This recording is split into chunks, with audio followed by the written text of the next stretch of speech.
Dragon. All right, so let's talk to our esteemed caller. So Gonna let me set it just up first a little bit before we bring them in. yeah, I will right now. All right, so this whole thing started when this dude Mark Elliott emailed me a few weeks ago. I'll read the email to you guys that I got. As you guys know, did you let me know when that's done, Dan? As you guys know, I have a lot of interest in NXIVM. I am a believer. I think Keith Ramirez is a modern day genius, and he's been unfairly slated as a villain. So does Mark. Mark is an award-winning speaker who lived with Tourette syndrome for 20 years and then beat it completely, mind over body. That shocked me. That's quite a claim. And now with the now infamous company NXIVM, he was recently featured in the third episode of the documentary The Vow on HBO. We've talked about The Vow on this show. He actually, and good for him, he sued HBO or was it someone else? Someone else. A different documentary that was on Stars, I believe it was, called Seduced. That was also about the NXIVM group. Yeah, check chat, please, Dan. Now he said, oh, it is. Okay, good. Now he said, I recently saw your coverage of poking holes in the Andrew Tate narrative, which is true. Now, I've been critical of Andrew Tate, but I think he does a lot of good things too. And it's just not fair. All he wants to do is help a generation of men. And then so what? He's the bad guy? Men need a voice. That's where me and Mark Elliott agree. Given your commitment to pursue truth and openness to challenge prevailing narratives, Mark said in his email to me, I believe you would be fascinated with my story and the recent developments that have unfolded in the case against Mr. Ramirez. Specifically, 7 digital forensic experts, including 4 former FBI, have come forward with evidence showing that with scientific certainty that the FBI tampered with the child prawn digital evidence in the trial. Keith was convicted of having child P word and, all kinds of other horrible stuff, which he's all innocent of, according to Mark. Also, the one thing that I find really interesting about Mark is that through NXIVM and with Keith's teaching, Mark, who has Tourette syndrome, is complete. He just said, I'm done. He did, my mind is more powerful than matter. this. And I'm done with Tourette's, he said. So he asked me, would you be open for a short call?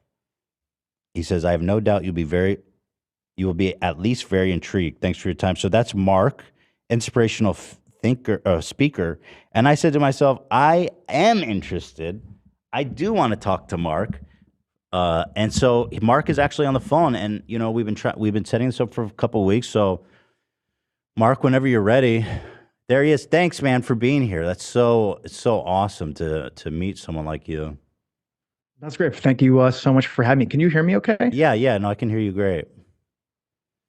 Okay, perfect. I heard a little bit of the introduction. Thank you for that. Yeah, of course. So why did you reach out to me? I guess, first of all, I'm curious about your whole journey. Maybe you could start there. Well, as I had wrote you in the email, myself, my team, we had been researching different people that are willing ultimately to challenge the status quo. Right. And of course, the Andrew Tate was one of the biggest stories. It was an international story. And there was, some people like yourself that were willing to at least question. Right. With our situation with Keith and NXIVM is that there has been basically one narrative for the past 5 years. This actually started about 5 years ago. It was in 2000. It was in October of 2017. Now, when just the New to York clarify, Times article. Keith Ramirez is the leader. I guess I don't know what's the correct term of NXIVM, and he was convicted for, it was like 7 different felonies, huh? But he didn't do any of it. Yeah, so I'll definitely get to all of that. What he was convicted of many different things, including sex trafficking, forced labor, racketeering, wire and yes, fraud. although I believe Yeah. wire fraud. Yeah. Now, although I believe he's innocent, that's ultimately not why I reached out to you. Right. It was given the fact that the narrative was basically an international narrative creating this, basically was a hate campaign against Keith Raniere and NXIVM and the community. Sure. Anyone that was trying to speak out was basically vilified. Anyone that came out in support of, forget Keith, even just came out of support of NXIVM was vilified in the media. I actually really support NXIVM. I think it's super interesting what they've been able to do. I want to say Andrew Tate, I totally poke holes in that. Like, I don't know if you've been following the case in Romania, but like there's so many red flags that says he's innocent. I don't know if you've been following that. I haven't been following it closely. Obviously, it's definitely been something I've been watching from afar, as it seems like there's just a lot of similarities in the fact that, we live in a time that if you make someone a monster in the media, it's, guilty, basically you're guilty until proven innocent. Right. You then, the authorities can then ultimately do whatever they want to the person. Sorry to cut off. Actually, Keith was convicted of 7 crimes, though. Yeah, the reason I said that is because before the trial even happened, he was already vilified and made into a monster. You even have, even on the Dr. Oz show, this was before Keith was even arrested. You have Dr. Oz saying on national television that Keith raped and tortured women. Oh my God. Now, just so you know, even after he was convicted of these charges, and this is what's mind-blowing for a lot of people, Keith Raniere, who's this alleged sex cult leader of an international sex cult, if you actually look at the charges and the evidence of what he was convicted for, there's not a single charge. This is crazy. There's not a single charge of violence, weapons, or drugs, and there's not a single charge of Keith Raniere having sex with someone. Well, let's see here. Count 2. Let's see. Sexual exploitation of a child. He was convicted of that, right? Because I want to clear his name with you. So he was convicted of sexual exploitation of a child, possession of child pornography. He was convicted of trafficking for labor and services, extortion, sex trafficking, forced labor,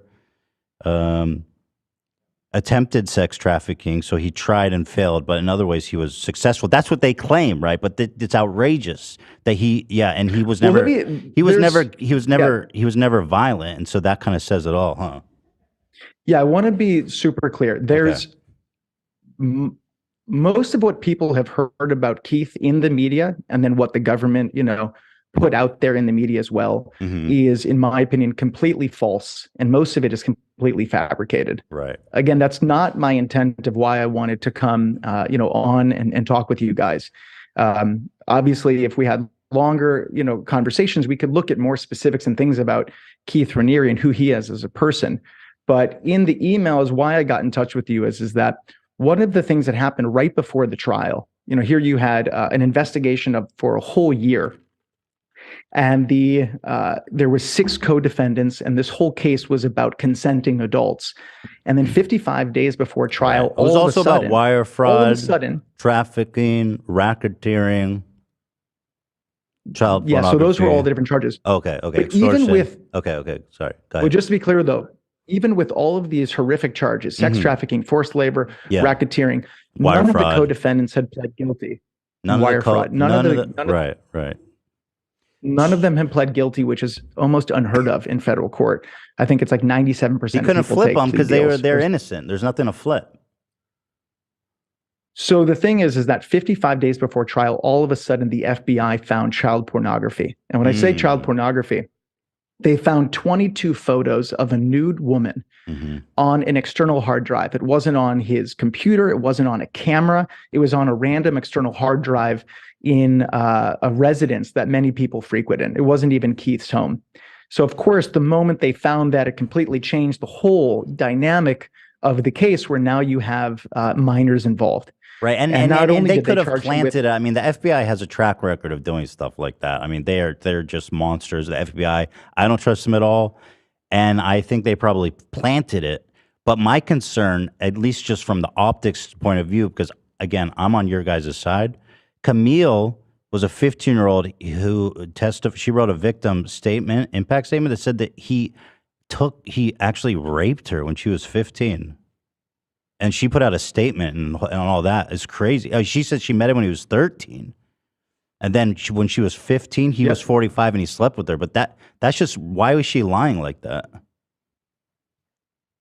Yeah, so I want to make something very clear. I don't support sexual assault against women in any way. No, I know. Any of my friends who are out there, I just want to make that very clear, as it's a very sensitive subject. Yeah, of course. What I was saying, though, and then I will get to she did say those things, but what's important to realize is that the child pornography was all of a sudden found 55 days before trial, and then all other co-defendants pled guilty. So not only was he charged with possession of child pornography, he then was also charged with sexual exploitation of a minor, which is probably one of the most egregious charges somebody can get against them, charged against them, which ultimately is a death sentence for many people. Yeah, and just to go back to what you're saying, 55 days before trial, it's like, when did they have the time to investigate that, Well, they also had this hard drive and this alleged camera for over a year. So yeah, that's the context which happened right before trial. Yes, Camille, her name is Cami. She did give a victim impact statement, but what is important for people to realize is that a victim impact statement is after the trial is over, after the verdict. So it's a statement not given under oath.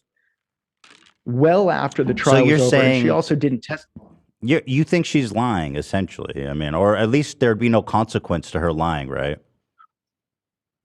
That's my point. I'm not here to debate whether or not. Yeah, you don't want to call her a liar. I get it. But you know what's crazy? What I'm saying is. Okay, go ahead. Yeah. What I'm just saying, it's important that if we want to live in a society that has due process and we care about justice, it's important to question. Absolutely. It's important to question. And my point is, if somebody gives a victim impact statement and says, I was raped and this happened, I'm not saying that's not true, but you can't say that that's ultimately true due process when someone's not under oath. For sure. There was no trial. And that's my point. There was no trial. Like, why was supposed to take her impact statement seriously when there was no trial?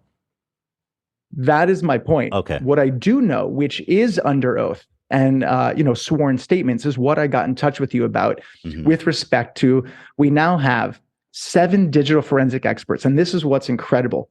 4 of the 7 are former FBI. Before we go down that thread, I just wanted to mention, and I don't know if this is an issue for you guys, but there was 15 other victim impact statements from all different individuals.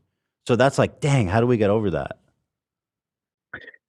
Again, if we had like a 3-hour podcast, I can go into different things. Okay. This is the short of it, though. Just to even answer, like I said, my intent wasn't to try to defend or combat like all these different allegations. But again, what people don't realize, the way that the narrative was out there, is that 17,000 people from around the world took these courses. Okay.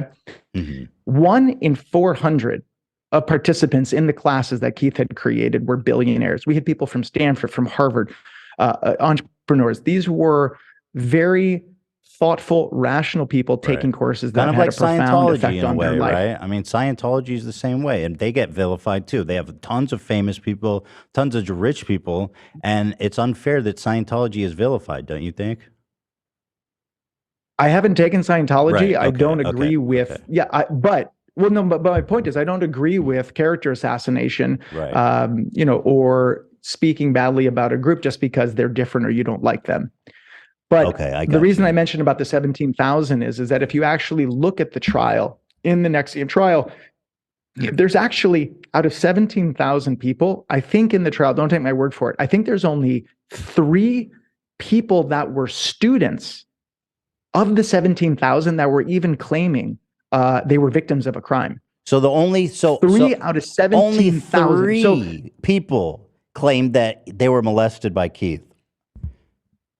Well, no, they weren't even claiming that they were molested. There's not even this is like how the insanity and the exaggeration of what's out there. Right. There's not a single charge of Keith assaulting or raping or hurting anyone means of violence. There's nothing in the trial of that. Right. There's no violence. They're only saying he coerced them, but that's not really a crime, is it? Well, that's what they're claiming. But Right. my point is that if you want to look at the reality, if you even want to say that everything that happened in the trial is true, Yeah. this is a man who's now convicted and sentenced to 120 years without any violence, weapons, drugs. Right. And I'm with you 100% because coercion's not even a crime. Like it's not illegal to manipulate people. It just means you're smarter in a way. You know what I mean? Like if you're able to manipulate people to do what you want, it just means you're smarter. So again, and this is a whole conversation about, things in the trial. Right. But the bigger issue, the thing that is, I think, vital and relevant to everyone who's listens to you, and then also just all citizens in the United States. We now have 4 former FBI agents that were digital forensic experts that have come out that under sworn testimony shows that the child pornography evidence was to a scientific certainty tampered with and also planted. That is very concerning. Some of the evidence points that some of the modifications took place while in the possession of the FBI. That is very concerning. So what is the So what's the goal here? To get a retrial for Keith? Well, the ultimate goal is trying to investigate these crimes. Right. There's clear beyond probable cause that crimes were committed by FBI agents and potentially even the prosecution and maybe other entities as well in the DOJ. So we're going to retry and that is an effective Keith. that. Yeah. Because crimes were committed against someone who is being tried in a trial to convict them, that person should ultimately be let free. Let him free. And so let free Keith. Well, what's interesting is that, first of all, the FBI is a criminal organization just from the start. I mean, it's insane the things that they've done to people, like tampering evidence in the case of Keith. But I think that because they did that, we should probably just expunge the extortion, the identity theft, the forced labor, the conspiracy to commit identity theft, exploiting of a child, forced labor.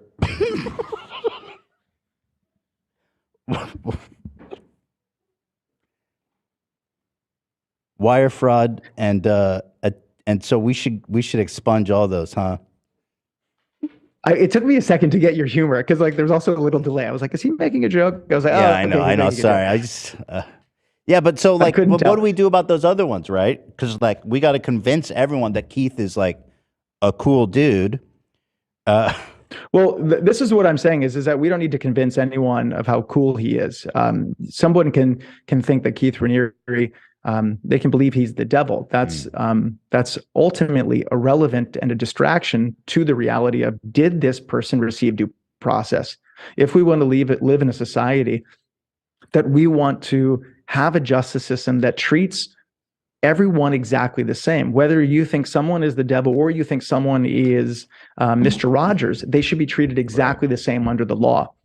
Now, if it's the case that the government actually had evidence on Keith Raniere, then the question then becomes, well, why would they need to fabricate and tamper with evidence? Right. That is the question. Free Keith. Actually, I want to talk just to answer. Oh, go ahead. I wanted to ask you about your last thing. Sure, go ahead. I just wanted to make one other comment because you said, as I know you were being facetious about all these other charges. Yeah. If you again, there's these buzzwords of sex trafficking and forced labor. Yes, those on its face value sound horrific. Right, but what does it even mean?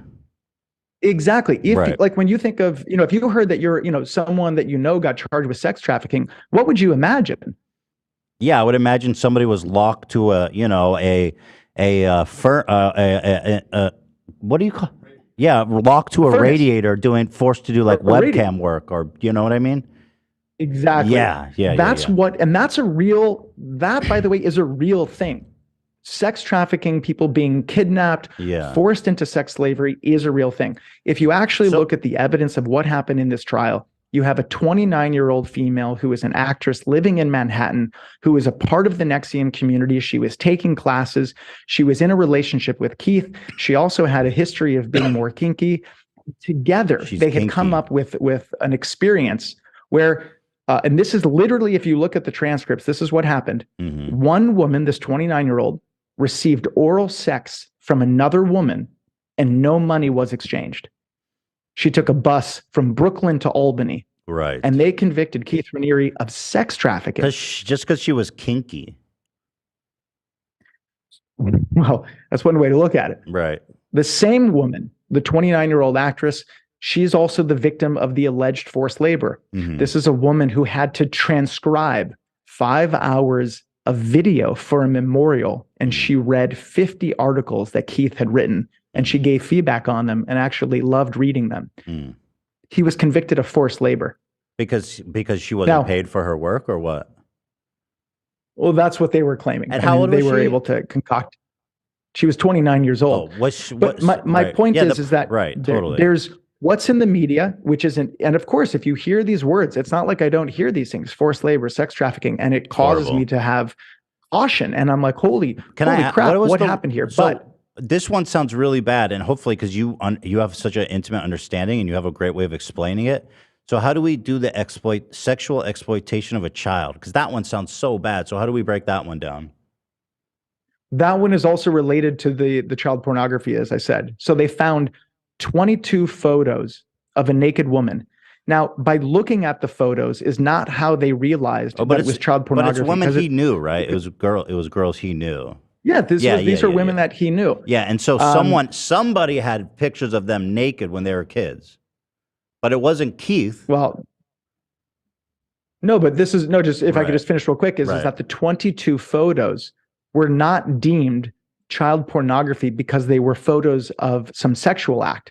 The way that they deemed them to be child pornography was based off of the file dates. And based off of the file dates, they then said when the photos were taken is when this person they probably didn't even look like kids in the picture. That's what that's my point is that by looking at the photo, they weren't deemed child pornography. And I mean, if you saw the photo, which you should get a hold of those photos, they probably look like adults. I have not seen the photos. Oh, you haven't? Those are, those are contraband photos. Right. But my point is that again, when you hear the word child pornography, it incites, all these horrible images and fears. But what we're talking about is on not on someone's computer, not on their camera, not on a camera card, in a random external hard drive. There's 22 photos of a naked woman who they deemed was underage because of the file dates. So just the last thing is the sexual exploitation of a minor is because supposedly they were able to link through a media card and from a camera, and that media card to a scientific certainty by 7 digital forensic experts, 4 former FBI, was modified while in the possession of the FBI because they were able to link that media card to a camera that's allegedly Keith owned. That's how he was charged with sexual exploitation of a minor. That's so ridiculous that that's all they need.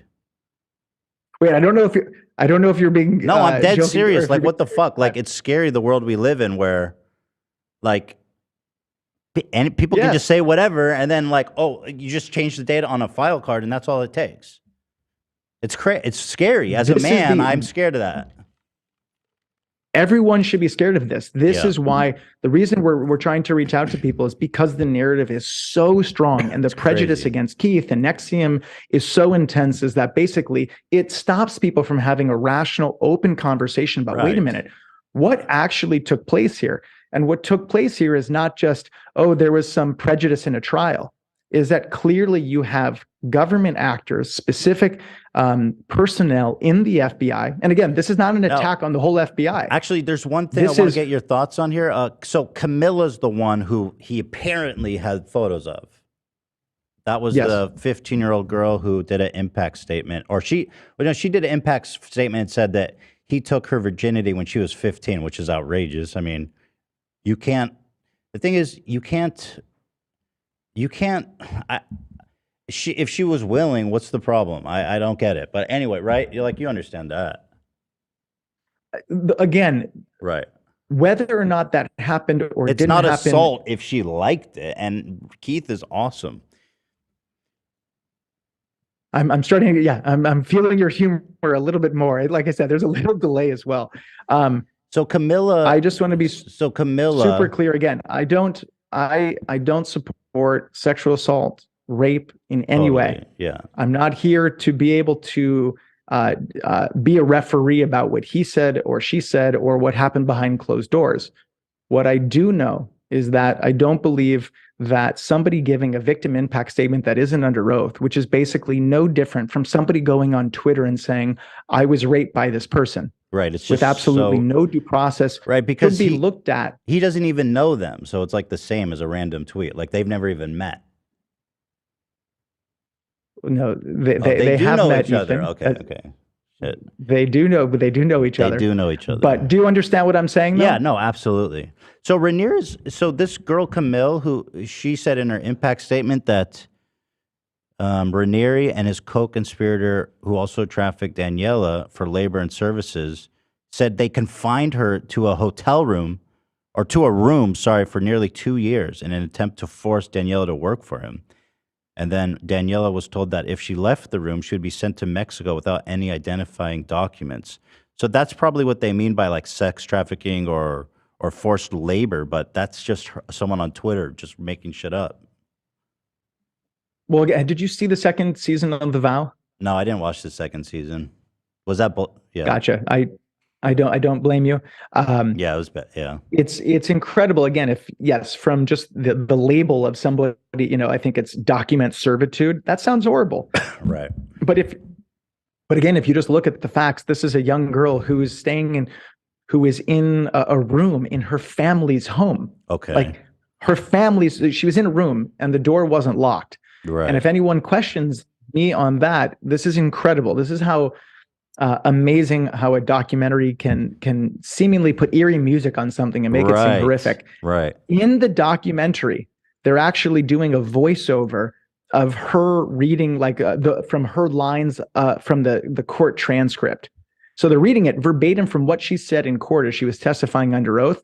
And at the very end of this episode, as she's talking about how she's been confined to this room for 2 years. Right. Do you know how the scene ends? How? She says, and then I walked out of the room. Oh, because she could have left the whole time. They don't really put because that she out could have. there. Of course, but it's it's the scary music and it's haunting and this illustrations and the cartoon and it's. Right. But the way that it's in the media, it sounds as if Keith Raniere kidnapped this person. I understand. Put them in a room. Yeah. I want to ask you, and that is the issue of again of why I reached out is that in the media can do whatever they want and paint anyone with whatever colors they want to create a certain image, and that does not necessarily match the reality of even just basic facts. Because it's basically her fault for not leaving the room, and what's even crazier is that the whole jury they all got. I don't know how the whole jury agreed on that, but I want to ask you about your experience with Tourette syndrome. I'm super, super fascinated by this. This is so this is why kind of NXIVM is kind of interesting, because everyone always just kind of sees like the bad side. That's what's famous now. But NXIVM actually has been helping people in these incredible ways. For example, you had debilitating Tourette syndrome, right? And then I think you joined NXIVM, and Keith was able to help you overcome it totally, like totally cured. Like your Tourette's is 100% gone. So yes, the answer is I no longer have Tourette syndrome. Wow! And it was through the courses that Keith created. It wasn't even one-on-one sessions with anything like with Keith.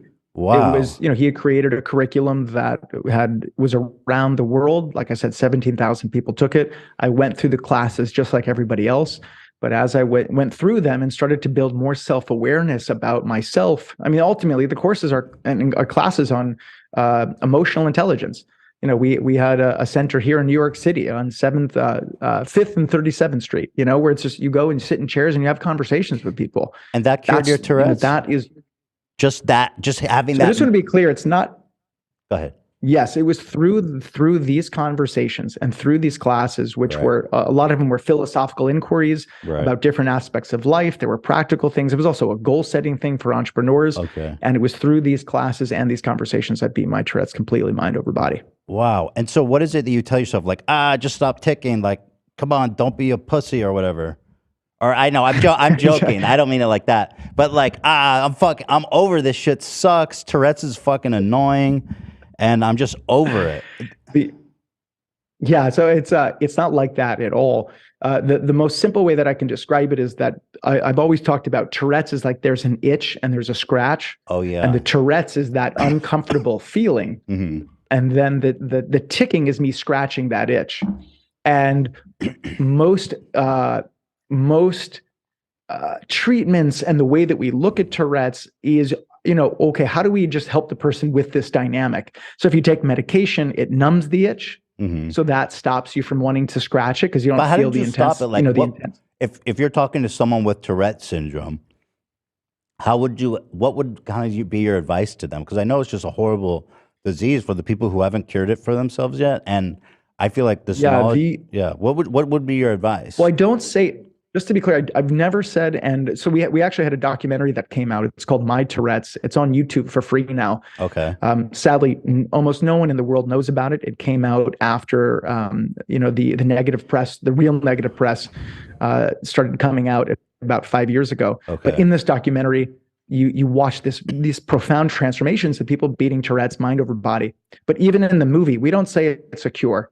This is not it. We didn't have a cure for Tourette's. Clearly, we had a set of tools for people that were open and wanted to go on a different type of journey. Go on more of a looking inward. But you guys did cure for it. some. You said it's 100% gone. I mean, let's not beat around the bush. That sounds like a I just cure. don't say. The reason I don't say cure is because also I just don't think of it as something that you can cure in that way. I have like a completely different. I don't even think of it as a medical disorder in that way now. But I just want to be super clear is that I don't know if we could help everyone. I don't know that the people that we helped wanted to be helped. Okay. If someone wants to lose weight, they could have the best trainer in the whole world. But if they don't want to lose weight, but weight's doesn't matter if you got Arnold Schwarzenegger. Yeah, but being fat is not a neurological disorder. So that's what really interests me. Because to all the literature, it says Tourette's cannot be cured. So it's incredible. Look, you're preaching to the choir. Yeah, right. I lived with it for 20 years. I became a well-known inspirational speaker around the country, talking about Tourette's, living with Tourette's. My whole life was based off of Tourette's. I can't imagine how hard that I must get have been. It was, so then to take a class on emotions and now to be able to have a conversation with you like this, I couldn't even have dreamt of it. I mean, it just wasn't even something that could be possible because of like what you said. I have Tourette's, this neurological genetic disorder that's involuntary and has no cure. Luckily, because of what Keith created, and with Nancy Salzman, who also is in jail now, I've been able to go on a profound journey to live a very different life. Can I ask you a question? To answer your question, do you still get the urge to do ticks, or is that completely gone? Like, where did you cut it off? So the thing about the itch and the scratch, because of how the courses were very different, it's not like I'm sitting here and my itch is 100%, and I'm just like, okay, don't tick, don't say something, hold it back. Right. The courses were different than any other thing that I did, is because by going on that exploration, I found out that my itch was way more emotional and psychological than it was physiological. And as a result, and working internal issues I had, anger stuff, beliefs about all this sorts of stuff, as a result of that, my itch went down. So right now, down to 0? Do I still have an itch? Yeah. It's not at 0, but it's probably at 4 out of 100. Okay. So to call that Tourette's is not, I don't even think of it as Tourette's. I think of it as I'm a person that has a body, and all of us have uncomfortable things. And what I come to understand, and this is for me, is that ultimately I was, in a sense, had an impulse disorder. It doesn't mean I had a neurological disorder. I found this video, or this old video of you, I found really compelling, from 14 years ago. Do you mind if I watch it real fast for the audience, just Sure, to kind of give you some absolutely. background? Yeah. So this is from 14. Absolutely. This was 14 years ago from a local news story or something like that, right? That covered your story. Yeah, yes. And did you? Yeah. So okay, let me watch it. Oh, sorry. I thought you were about to press play. Oh yeah, no, I'm gonna press play right now. Okay. Are you okay if I press play? Oh yeah, sorry. I thought you were hitting it. Okay.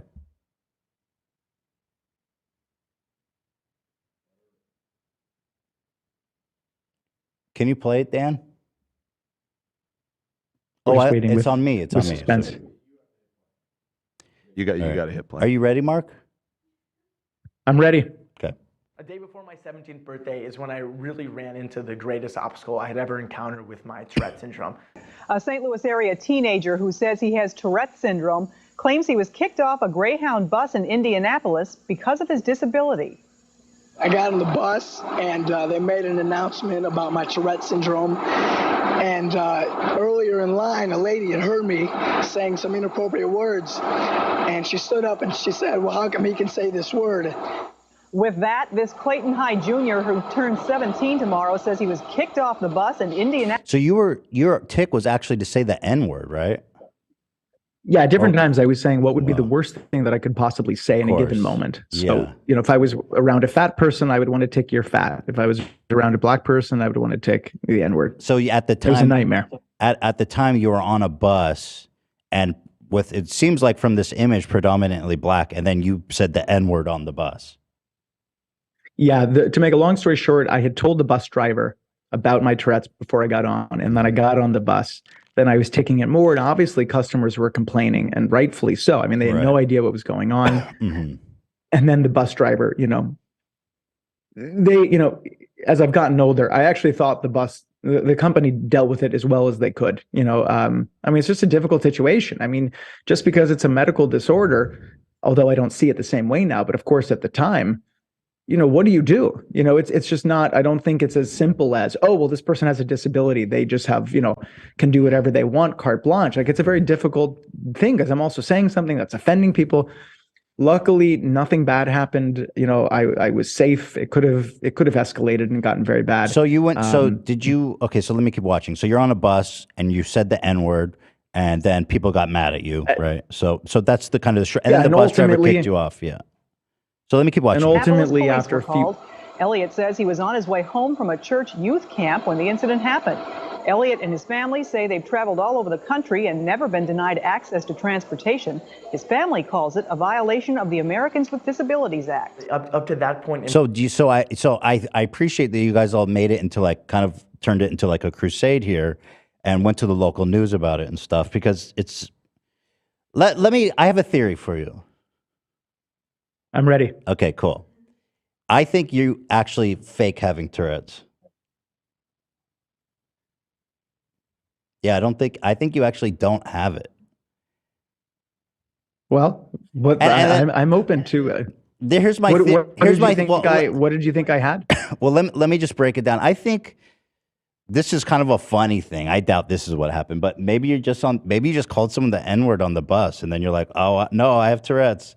Because what's interesting to me, and I know that's funny, but what's interesting to me is that you've made like a whole career being a motivational speaker about how you cured your Tourette's and stuff, and that's kind of become like a big part of your identity.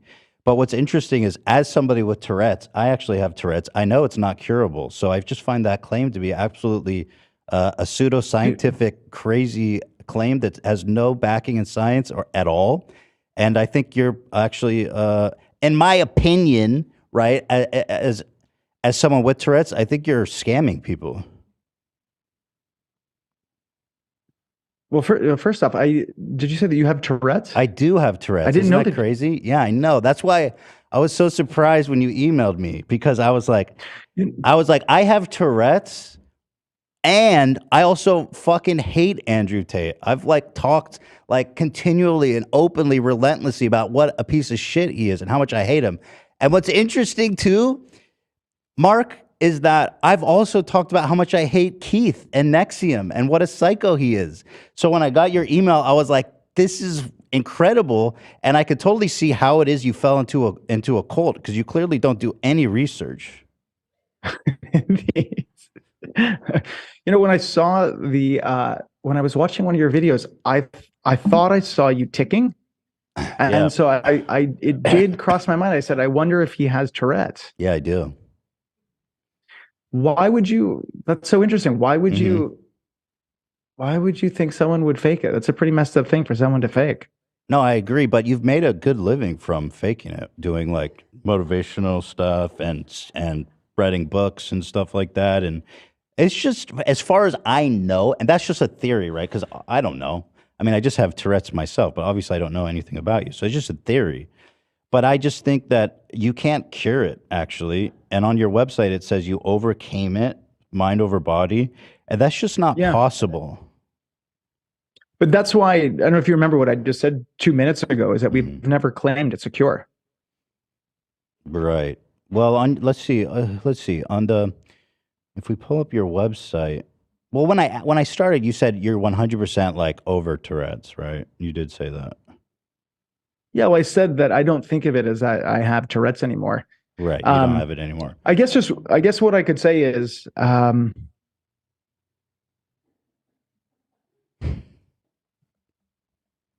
yeah, the fact that you don't like Tate and you don't like Raniere is not a reason that I couldn't talk to someone. For if, sure. if anything, it's about, that's not the point of trying to find Right. people that love him. It's Right. if you can find people, even if somebody hates someone, the question is, do we believe that there should be due process in this country? And are we okay with government officials or FBI agents committing crimes to convict a man? So Right. by Yeah, but in somebody the- not liking him, Yeah. But in the email, by someone, yeah. but somebody not liking him is, if anything, is definitely better.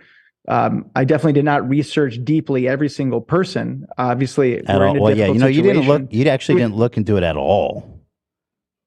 Like the most basic. But let me break it down, Mark, because in a way, I see you as. Well, just to be Well, hold super, on. just to be very, Okay, go just ahead. to be very blunt. Go ahead. Yeah, be blunt. Yeah, you are right. I did not do research. Yeah. Someone that I know, who's Keith, currently he's been sitting in the SHU for over 200 days. So they're basically torturing a U.S. citizen, while at the same time he has filed in the Eastern District of New York with 4 former FBI agents showing that the FBI tampered with digital evidence. And they're now escalating the torture, and they might ship him to what's known as a CMU. Can I read a excerpt which is a communications. from your? Can I read an excerpt for you? It says, "Do you?" This is from your website. This is your website, right? MarkElliott.com.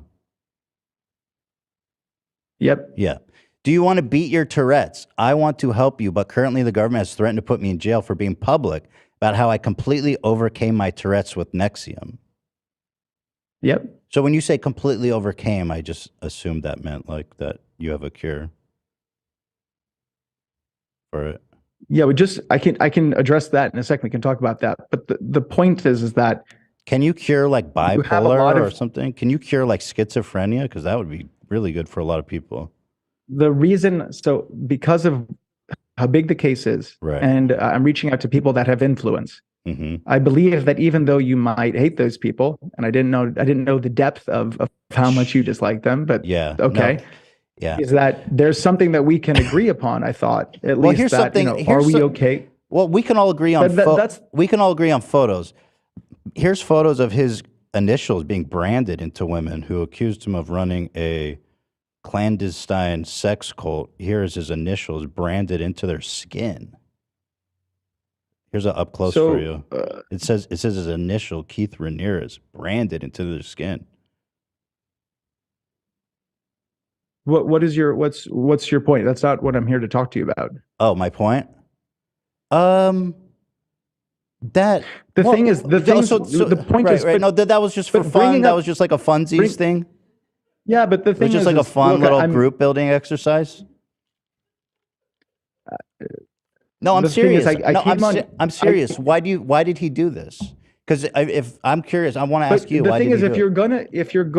if you're gonna say things, they need to be factual. They're just kinky. Keith They're just a Raniere- little kinky.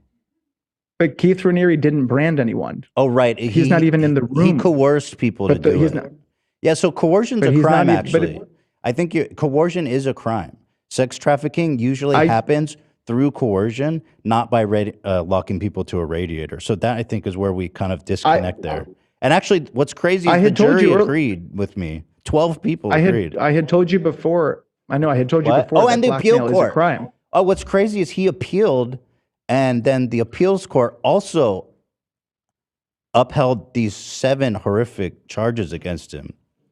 So that's like a lot of people. I wasn't here. Yeah, that's a lot of people. Like I had said, I had said to you in the very beginning is that I believe most of things are not true out there. That doesn't mean there isn't kernels of truth. I wanted to talk to you about something that I think is greater than Keith Raniere, the fact that we have evidence that shows that the FBI committed crimes. Yeah, but the FBI I agree with you that the FBI is shitty and they do that kind of stuff. But even if we discount everything the FBI allegedly, or you say let's just assume for the sake of this conversation that they did do that, then you still have to explain all these other charges. Like even if he didn't have child pornography on a hard drive, right? And let's just say he didn't do it, it was a conspiracy. Or maybe they changed the metadata. There's still racketeering, forced labor, wire fraud, sex trafficking, extortion. So do you know what I mean? So there's kind of an issue here. Well, we've been, the thing is, look, this is the first time we've ever met Ethan. Yeah. I said to you in the email that if you want to have more of an open, rational conversation where we can challenge things. In the first half of this, I talked to you about some of the facts that it sounded like you were agreeing with. I didn't realize that you were just trying to play me. The things that I said, I stand by. I don't need to change anything, even though now I know that I guess you were trying to have sort of a gotcha moment.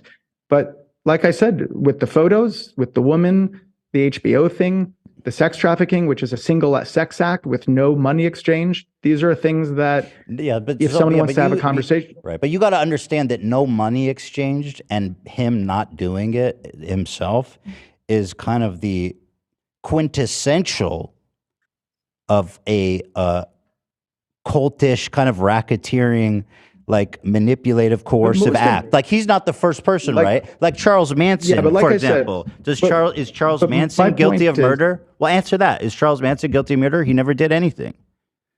I don't know enough. Okay, I'll explain it to you. Charles Manson, people say he was a member of a cult. His disciples went under his order or coercion to go and murder this family, right? And so his lawyer said, well, he didn't do anything. He wasn't even there. And so the question is, do you think Charles Manson is guilty? He was in jail right now for being involved in their murders, even though he wasn't there. He never held a knife in his hand. You know what I mean? And no money was exchanged. He didn't even pay them to do it. I have. Oh, he's dead. That's a correction. Let me issue a factual correction. No, this is what I would say. Mm-hmm. I don't know anything about the case. Obviously, I know of Charles Manson because of of how it's been. He's a very popularized name. He's probably innocent too, right? Well, I don't know, but what I do believe and what I'm absolutely will stand by is that I do think no matter how hated a person is, we should be absolutely open to questioning narratives. We should be able to question. I think witnesses. We should be able. I think part of a redemption of accepting people who are bad starts with them, coming to terms with what they've done. But that's what I said from the get-go. I said, I'm not on here to try to get you to like Keith Raniere. But you can, I don't know if you remember, I did say to you, you can think he's the devil. Mm-hmm. No, I don't think he's the devil. Do you remember when I said that? No, but my point is, if someone wants to believe that. So you're saying we need to That's not what I'm. You're saying we need to take the time to look at the kind of the facts and the situations and come to just with our whole hearts and minds, come to a rational decision. Well, my question to you is, that's a trial. Do you believe that there are? That's a trial, by the way. He lost 2 of them. No, but do you believe that it is okay under any circumstance for the government or government officials, whether it's a prosecutor, whether it's a judge, whether it's an FBI agent, to commit a crime to convict? Of course not. No, never. Dude. If we hell agree no. on that, Ethan, Yeah. if you and I can agree on that, Yeah. that's all that matters. And that's why I'm Really? here. I don't That care. doesn't Yeah, seem very because significant. Like I mean, we can both agree that Krispy Well, Kreme if- donates are great, taste great, but that doesn't Why fucking do- really why have do you any. think- why do and you that think doesn't that have that's- nothing to do why do with you like think that's not- wire fraud and racketeering. why do you believe that that's not significant? Because it doesn't affect all the other unrelated crimes he was convicted of. But no, but I think that the part where we're just missing is Sure. that you keep making it about this case. What I'm saying is what I'm addressing affects every single case in the United This is States. bigger than Keith. Yeah, Keith is not bigger than the justice system. If you allow or you are okay permitting government officials to commit crimes, to convict even a hated person, what you ultimately are saying is that you believe that prejudice and hate are more important than justice. Here's you and Keith. He has really nice skin. Fuck. The thing is, I'm trying to have a serious conversation. No, with I was you. just struck by his And- really nice skin. Did he ever drop? I'm just saying. Yeah. I'm just saying, out of respect, I'm trying to have a conversation with you about something that affects millions of people around the justice. Millions of people in the justice system and are affected by our justice system. This isn't about Keith. It is about Keith because this is the specific case and the specific evidence that we have. Do you mind if I take a moment and read some of the quotes from the FBI agents? No, I don't want to do that. Let me ask you this.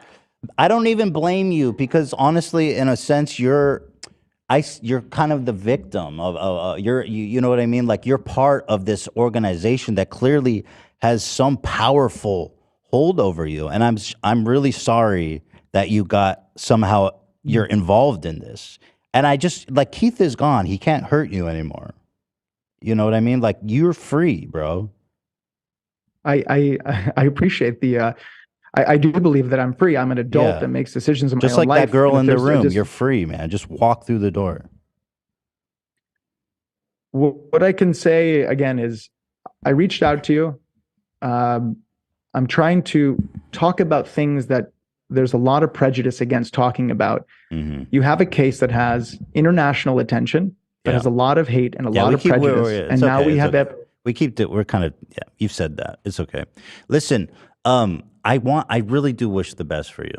And I'm sorry that you're dealing with all this stuff. It seems like you're going through a lot. And I just, I'm sorry, man. I don't know if there's anything, do they have photos of you? Like they must have, because that was their thing, right? Keith had like blackmail There's photos. no photos. For anyone who's listening that wants to find out more, they can go to makejusticeblind.com and they can look at the evidence with respect to the FBI and what I've been talking about here. This is the video, right? Evidence of historic FBI corruption. This is the one you're talking about. Could we at least watch? Is one of the guys is Alan Dershowitz.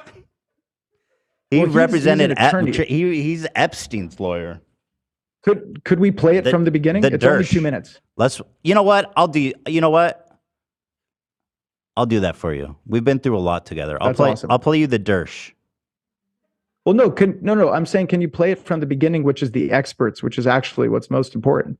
Well, he is in this video, so I'm assuming he's an expert. But he's under the section of advocates in the beginning of the 2-minute video. There's the whole section on experts. It's only 2 minutes. I'd be grateful if you play that at least. He's an advocate. Okay, cool. Yeah. If this alleged FBI malfeasance turns out to be true, as our experts say it is, then this is really historic. This is really an attempt to frame somebody based on manipulation of data. That's just unacceptable in an American court and in the American legal system. I'm the former United. He's the man, bro. Alan Dersh. But the thing is there a reason you can't play it from the beginning? It's only a minute. I'm afraid that it's compelling, frankly. I don't want. No, I will play it. I'll play it. So these people. So these are all former FBI people. Okay, I'm gonna play it. Some of them are former. I owe that to you. I owe that to you. Yeah, I owe that to you. I'm gonna play it. Awesome. Experts versus Keith. I worked in the FBI for about 10 years. It is clear that the photos in this case were planted there. This is the most serious. How did they get the photos to examine? Because there's apparently child pornography on the photos. It seems kind of like a hot potato. And let's just very, finish. And I hesitate to call pictures of child pornography a hot potato. You know what I mean? They're not looking at. No one's looking at pictures of child porn. They're looking The at metadata. the files, the Okay, file data. right, the metadata. Okay, got it. Tampering with evidence that I've ever seen. It's inescapable that the FBI proactively created fake evidence. Data changed while I was in FBI custody. It was modified. It was altered. In 25 years of digital forensic investigations, my conclusions with the FBI. Zach, can you turn it down? The amount of technical ability and premeditation to perform this fraud in the case against Mr. Raniere, I've never seen anything like that. In my 20 years experience with the FBI, I have never seen data manipulation, evidence tampering, anything like this on this scale. When I first read the papers that Mr. Raniere presented on tampering, I was shocked. I've never seen an instance where the system threw away its credibility purely for the purpose of convicting a defendant. If it could happen to a person who is educated, who is white, who has the complexion for acceptance, as I would say, none of us are safe. There's no need to fabricate evidence for a guilty man. The fact that they fabricated evidence here, and to the degree that they did, shocks the conscience. If this alleged FBI malfeasance turns out to be true, as our experts say it is, then this is really historic. This is really an attempt to frame somebody based on manipulation of data. That's just unacceptable in an American court and in the American legal system. I'm the former United States Attorney for the Eastern District of Arkansas. In the face of this alarming evidence, there's really no excuse for the court or for the prosecutor to hide behind procedural delays and waiting to get to the bottom of this. They should take immediate action, and if they can't or they won't, the United States Attorney General should appoint an independent prosecutor. If an independent investigation determines that this tampering occurred, there must be accountability. People have to be criminally prosecuted. This is very serious. Okay. Shortly after Mr. Renner's legal team first exposed this corruption, the government retaliated. Yeah, I mean, what I know that you were playing the music, which was unfortunate, and making the jokes. You know, these are people, whether or not, again, whether you hate Keith Raniere or whatever you think about NXIVM, you know, these are very people that have served our country. Those are 4 FBI agents, other distinguished experts. There's also a former U.S. prosecutor. You know, again, if you don't want to hear that, I do. agree, you know what? Okay. Here's what I just want to. I'm going to give what you I would say the. is Here's what I want to do. Here's what I want to do. Wait, I'm serious. I want to give you the platform. I'm just going to step away because, listen, obviously we've been doing some goofs here, and I feel I owe it to you. I'm going to step away. I'm going to sit right here and listen, but I'm not going to interrupt you. I'm just going to let you say your thing. I'm sorry. Go ahead. All I'll say is, first, thank you again for allowing me to come on. I didn't appreciate sort of the way it went. But even with that, what I'm talking about today and the video that you saw with these experts, these are serious, serious things that we're talking about. I think that's. What's wrong? What happened? Well, thank you. Yeah. Do you want to give a closing statement or anything? No, I think that they're just putting things on the screen. Oh, it's just that helps people's attention span because it's a little boring, so it's a little dense. So sometimes we put Kinetic Sand or Subway Surfer, it makes it easier to listen. Gotcha. Thank you for having me on today. Did you see this photo of you guys, of the 3 amigos?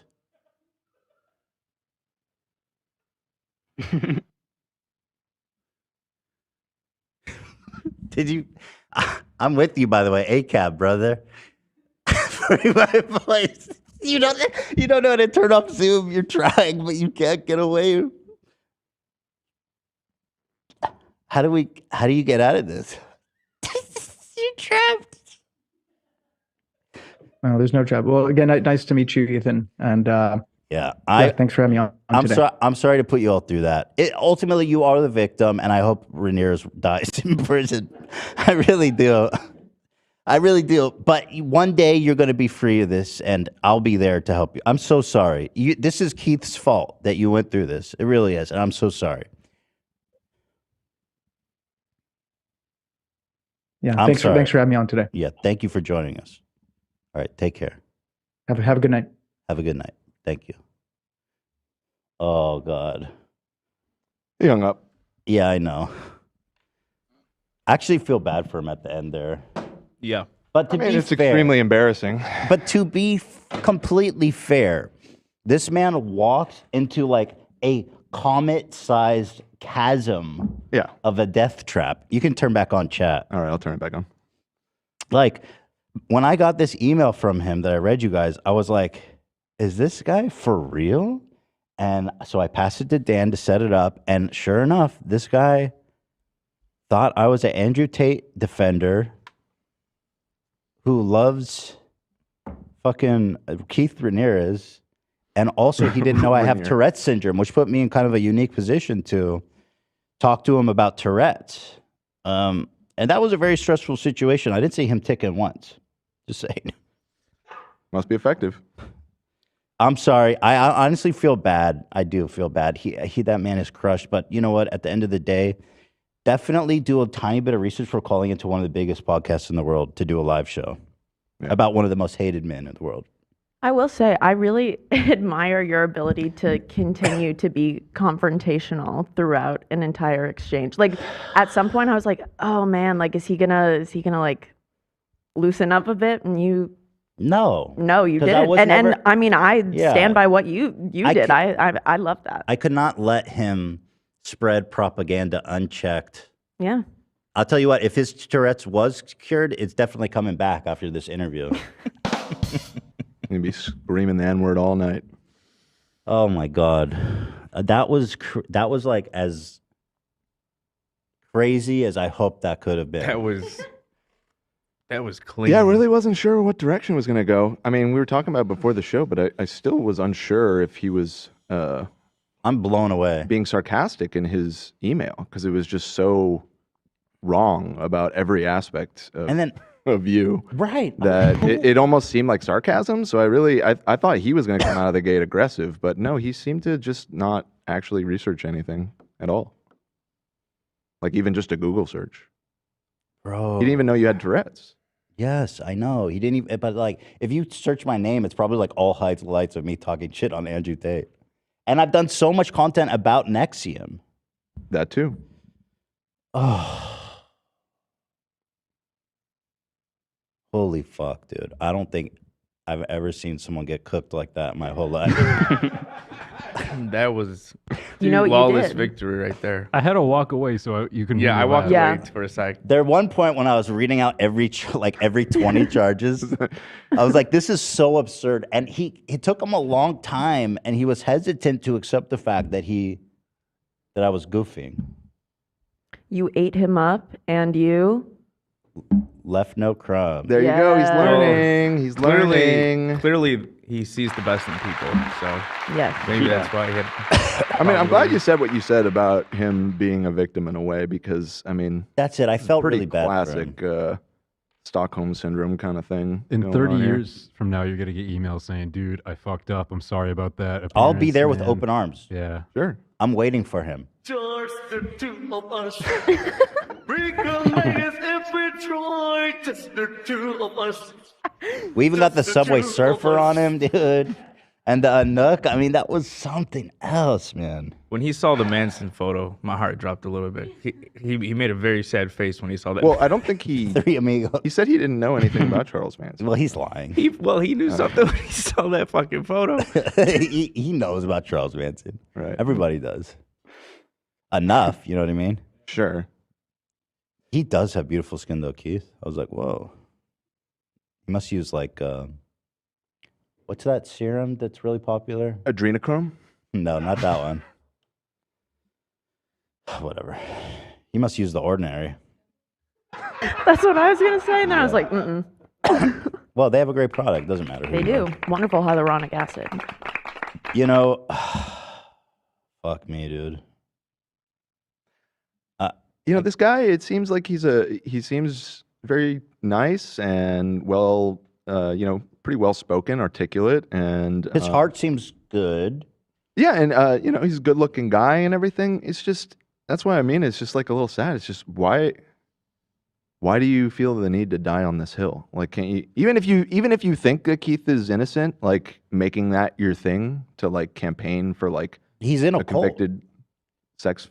That's why I thought it was interesting you asked him about the photos, and maybe he doesn't have any blackmail over him. But So NXIVM is well known for holding dirt or blackmail Yeah, it's over just like someone to make Scientology. sure they stay in line. Right. And he's in a cult. I mean, it's the same way Scientologists will like follow people with cameras and fucking abuse them relentless. They're convinced they're right, and it's the whole world that's wrong. Mhm. And it sucks, man. But when you have titans like Alan Dershowitz on your side, you know you're Dubs all around. The Dersh, baby. I can't believe he's in that video. My jaw dropped. Of course he is. That man's willing to defend goddamn Adolf Hitler. He has Say it never was seen a pedophile that he wouldn't defend. Right. Alan Dershowitz. And I mean, it's just so much stacked against Keith. He has 120 years. And I'm like, he seems to be singularly focused on the FBI tampering. So I says, okay, let's even give you that. I mean, still, this man is a prolific criminal, even without that. And then Well, he says, seems to think it's all.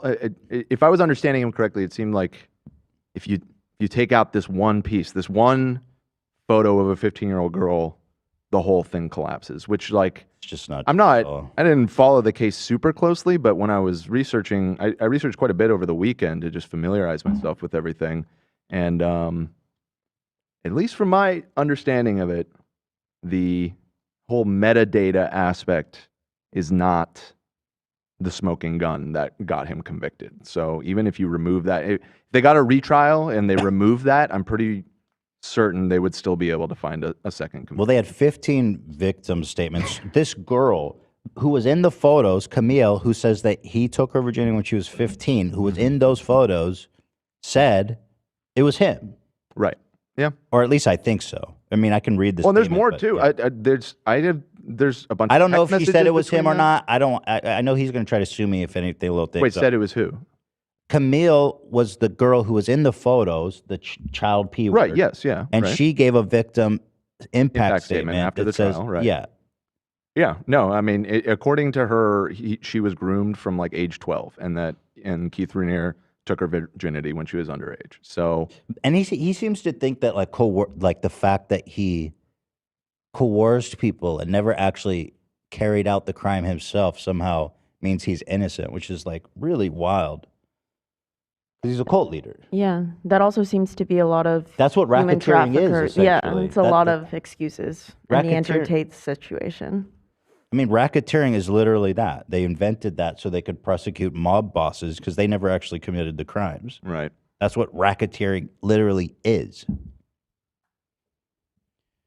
I feel bad for him though, man. If you ever want to talk again, bro, I'm here for you. I'm not even joking. Mhm. I'm here for you, man. Genuinely, if you want to turn a new leaf, It's not your fault. it is not. It's so that's so on point. It's not your It's fault. not your fault. I'm genuinely here for you, bro. Because, like, people, I feel bad. Is people say when you kill someone for the first time, it really sticks with you. And they're right. it's not your fault. This wasn't your first murder victim. Yeah, I know. I'm just making a joke. Thank you. And then, well, what was your take on the Tourette's thing? Because my thing with his Tourette's is like, he's made a whole career out of being a motivational speaker because he overcame Tourette's. And obviously he didn't know Tourette's. So I was like, this is fucking incredible because nobody else is going to be able to accuse him of this shit. And when I don't think anyone else would. It's such a Larry David. You had a real Larry David moment with that. But it is suspect. Like, I see. I don't have Tourette's, so I don't feel comfortable saying that. I mean, It's I think very it's certainly suspect. plausible, or I don't think it's a stretch to say that he had it. And like we were talking about before the show, NXIVM, they have like, their therapy was like these like 7 pseudosciences, and then also cognitive behavioral therapy was a part of it too. but And that no, can like help reduce tics. from It what I helps you understand, so. manage and control them. Which It it gives you- sounded like that's what he was No, he describing. says no. He said he started backpedaling when he realized I had Tourette's. Right. But on his website, and when he first came on, he says I have totally conquered my Tourette's. Right. That's not possible, and especially if he was walking around saying the N word, that's like super, super, super severe Tourette's. So the fact that he went from like fully blown, like worst case scenario Tourette's to like, I'm gonna sit here for an hour and not have one visible tick is really fucking In a very stressful insane. situation too, by the way. Why does it lie? At least for the second half. But I mean, Yeah, I don't to me, it's like saying, oh yeah, I can cure bipolar disease, schizophrenia, OCD. Just come talk to Keith Raniere's; he'll take care of it. Like that's just not real. And then he backed up. He said, "I'm 4 out of 100 Tourette's." Right, which that makes more sense. Yeah, I mean, but- you're saying that it was only because you called him out. I mean, He definitely backpedaled when I told him I had Tourette's. All right. I mean, because he knows he can't say if he's selling some kind of course or inspirational. He would be- can't say I cured Tourette's. So right, he so was he just doesn't tiptoeing use the around word cure. being fraudulent. Yeah, I Yeah. don't Well, as somebody with 35% Tourette's, let me tell you this. I know what I'm talking. You'd say yours is 35 out of 100? Is that Yeah, what I'm yours is at? 35. I don't use that 4. 5% means everything. I feel bad for him though. That was a lot. I bet Keith's on the phone with him right now, chewing him up way worse than you are. I don't think Keith has access to a phone. Oh, you don't? Keith is about to release the photo of that guy like having a pineapple up his ass or something. That's So now that we have it confirmed that he wasn't coming in here, trying to argue with you or whatever, and he really did think that you would be sympathetic to his plight, was he just mass emailing like every podcast in existence, and we were just happened to be the only one that took notice? And it could be he was copy pasting. He said, "Hi, dear H3." Oh yeah, because dude, okay. Can you say he addressed this email to Dear H3 Podcast Highlights? Oh, I caught that. That's right. He forgot about that. emailed me Dear H3 Podcast Highlights. And I was about to erase it because I was like, this is a bot or some fucking Indian farmer who's trying to. Why the hell? But did then I you was like, open? oh shit. I was like, oh shit. My name is Mark Elliott. I'm an award-winning speaker who lived with Tourette's for 20 years, and I beat it completely. So already I'm perking up like, oh, what the fuck? And then I was part of the now infamous NXIVM. I was like, what? And then he goes, I recently saw your coverage of poking holes in Andrew Tate narrative. Yeah, that's really the part. Because up until that point, Says it could what? be like, oh, you were in the NXIVM call and you want to like talk about your experience and stuff. Well, when then, he- like it's the Andrew Tate. When he line where said it he starts to beat, go off the rails a little bit. no, it was when he said he beat Tourette's. That's when he went off the rails for me. I was like, yo, this guy's wild. Somebody in the chat just said he was on Theo Vaughn's podcast once. No fucking shot. I'm watching that right now. Talking about actually. what? He talks about his Tourette's at one point. The part I'm watching. So this is what I'm saying. This guy's built a whole career. He's on tour telling people they can cure their Tourette's if they stop being pussies about it. Right, which again would have made sense if he knew that you had Tourette's and was specifically reaching out to you. No, 'cause you're a famous yeah. influencer that has it, but it wasn't even that either. It's Dear like, H3 Podcast Highlights. Let me send you an image of this because I think it's worth seeing. Yeah, that thumbnail's good, Cam. Obviously, I didn't want to title it because I didn't want to give the game away, and that's why I disabled chat too and made a very cryptic title because I really wanted this to land. And Yeah, it did.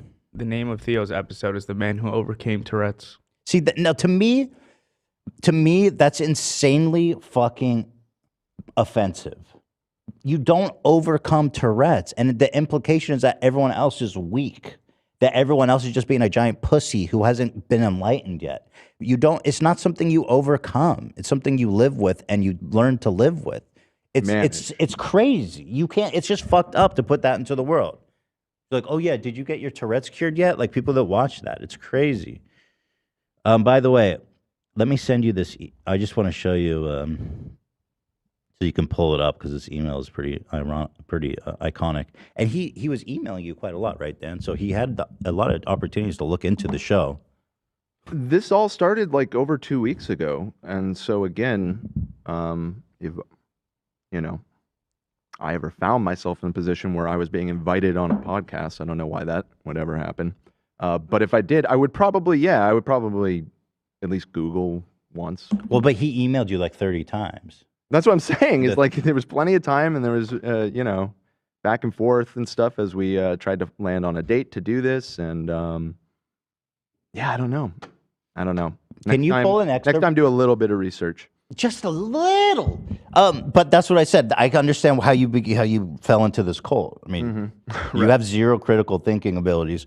At no point, and there was quite a bit of back and forth, but it was very formal and brief just about the logistics. And, I didn't go out of my way to try and mislead him that we were going to somehow be. We didn't say anything. It's very just like, hi, nice to meet you.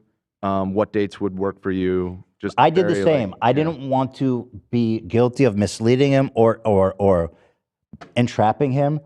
He emailed me. I responded with simply, I forwarded it to Dan. I don't think I said, hi, Mark, would you be interested in calling into our show? That's all I said. He said, hi, H3, thanks for getting back to me. I'd love to. When were you thinking? Then I tagged Dan. I said, I'll have my producer, Dan, email you. So like there was no... Yeah, and the rest of it is just like technical stuff. We handled that like very professionally. Can you show that email? I want to show how you addressed it to... Here, I'll just screenshot. I guess it doesn't show any. There you go. Dang. Yeah, here. This is the email I got. He addressed me as Dear H3 Podcast Highlights. So... Very odd. Yeah, he's just... I don't know, man. Like, do you see how, in a way, if you're really impressed by Keith, you should be really impressed what I just did. So, well, you haven't cured any neurological disorders or anything, so. Well, a stupid neurological disorder. I think you just got a pretty strong dose in how not to be stupid. I don't know. Healed me from poverty.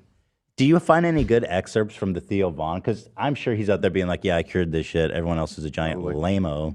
Also, just real quick, I want to give a little bit of a shout out to somebody on Reddit known as Incorruptible BK, who runs the NXIVM case subreddit.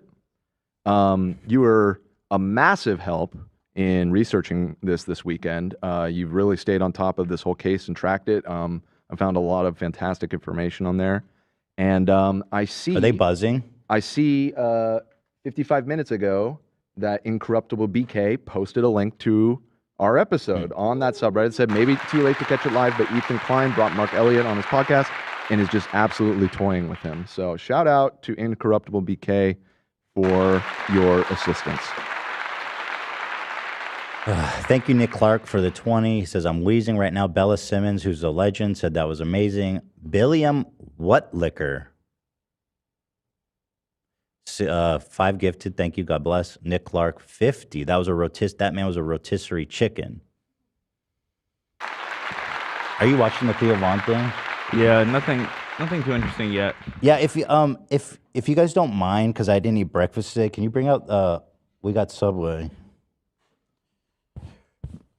I'm just going to eat to the side. I don't want to just disrupt the experience or anything, but God damn, that went like way because I was to be honest, we were talking last night. We were kind of nervous. So I was like, I don't know how this is going to go. Sorry. I still didn't even know what his attitude was. Because like, again, you can read that same email as him being kind of sarcastic towards you. I didn't see that. I thought it's exactly what I thought it would be. In terms it was. of No, it was. Yeah. The top comment on Theo Von's is very inspiring to have a man who beat Tourette's and a man who beat Down syndrome in the same room talking. I think Theo probably jokes that he has Downs or something. So this guy's been on tour for 4 years. He was on Theo Von's show. You know. Well, that would have been was 4 years ago before everything came crashing down on NXIVM. Yeah, it must have been because when I watched the first documentary about NXIVM, Keith was still out. He was still at large, and then at one point he was on the run in Mexico. I don't know the whole timeline. I feel bad for him though. Honestly, at the end of the day, he was very even in the face of like being called out. He was very mild mannered. I don't know. That's what I was saying. It's just it's sad that he, like, this dude could probably, make something of himself in something that isn't defending a convicted child predator. Well, anyway, branch out. If you're branch out a there, little bit. If you're out there watching, Mark, I'm here for you, buddy. I'll adopt you like Aiden Ross. That's sweet. I already have 2 kids, but fuck it. What do you think? I won't Aiden say. can have a brother. I won't say their name to call them out, but what do you think of this comment in the chat that we were bullying him and it was really hard to watch? We were bullying him. There's no question about it. That's why I feel bad. Bullying me.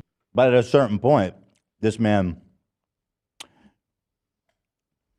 he's so special because I can bully him. Mm-hmm. Like he's worthy of being bullied. I mean, for how dumb it was to approach me, he's literally part of a sex cult. He's defending a pedophile rapist. Yeah, I think the point where the sympathy kind of disappeared for me is when he wouldn't outright say it, but heavily implying that the child R-word victim was just making it up and lying. I would say that's worse than bullying. Yeah, that's pretty scummy. This girl who was brave enough to come out, who's Kind of been worth brainwashed from bullying the them. age of 12. This Yeah. man, he all but said she's lying. Yeah, And then there's he didn't 15 want to fully say that, but read between the There's lines. 15 other victim They're all making it up. and he goes, well, they're not under oath. It's basically like a random tweet. Mm-hmm. I was like, yeah, good thing. Yeah, they don't even know each other. There's like, they weren't even like known associates. Is that the girl he said was just kinky too? Yeah. Wow. That was crazy. Yeah. Yeah, that's a psycho. He was kinky. They were just kinky. That was embarrassing. Yikes. So yeah, listen, I think we were definitely bullying him. Don't get me wrong. I mean, I don't know if it was bullying. To be honest, I'm being facetious, but we definitely grilled him hard. And he walked into a giant trap. And we were talking about something very serious. And I wanted to, it's just, what am I justifying? Shut up. If you're uncomfortable, it's not for you. Go join NXIVM. Agreed. They're They're all about welcoming peace than and I love am. over there. How's a sandwich? It's actually really good. Just give me a sec. Just give me one sec. Give you a sec to eat. Yeah, just give kind of doing a show here. Lunchtime. No. Just